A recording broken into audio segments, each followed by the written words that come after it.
I'm going to come to you this week and exercise a couple of freedoms of mine. One is freedom of speech. The other, freedom of religion. In fact, I'm going to use my freedoms to make a video to share.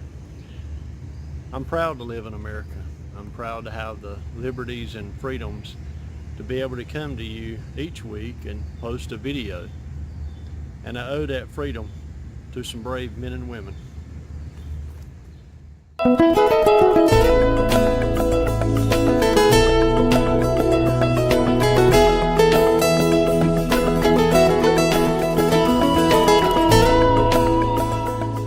Started way back in around 1868. It was called Decoration Day, and it was a time set aside to honor those that had died during the Civil War, where they would decorate the graves.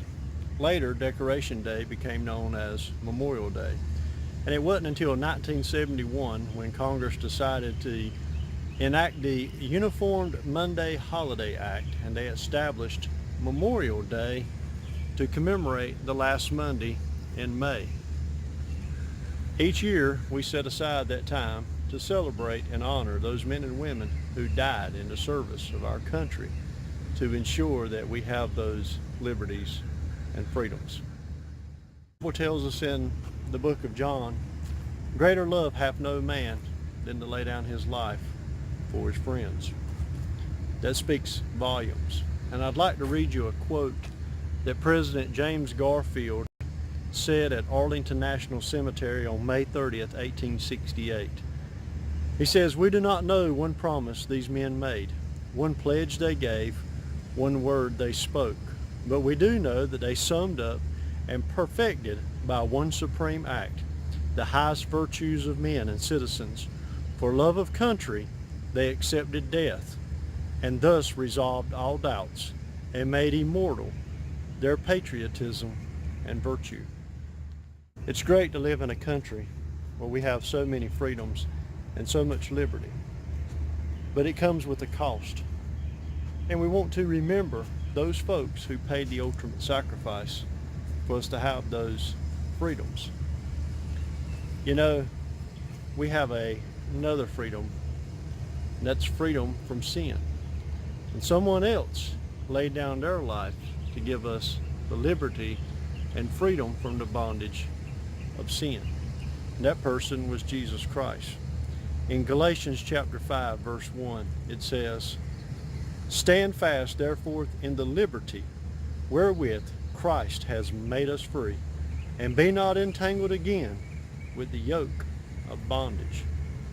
God gave a Son who paid a penalty to save us from the bondage of slavery and sin. And because of that, we have the ultimate liberty and freedom. I remember hearing a story one time of a father and son who were walking down the street during World War I. And they'd pass by houses, and the little boy would notice a banner hanging in the window with a gold star in the center. And he stopped and he asked his dad, "What's the gold star in the window mean?"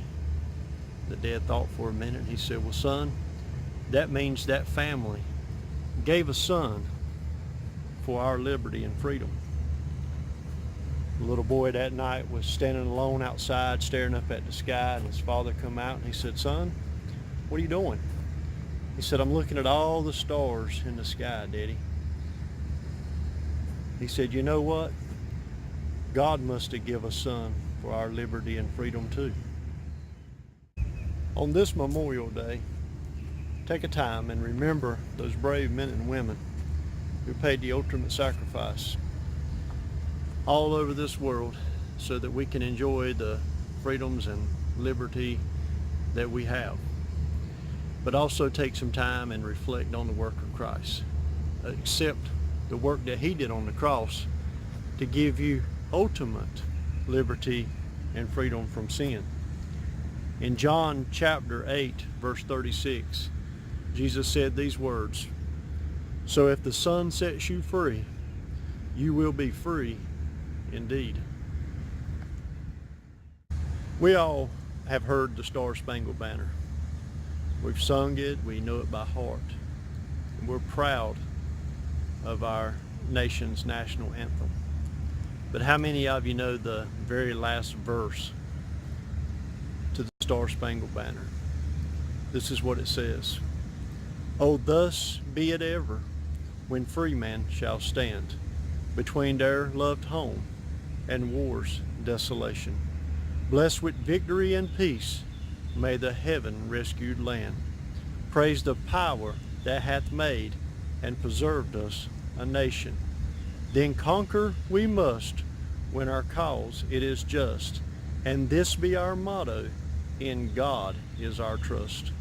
And the Star-Spangled Banner in triumph shall wave over the land of the free and the home of the brave.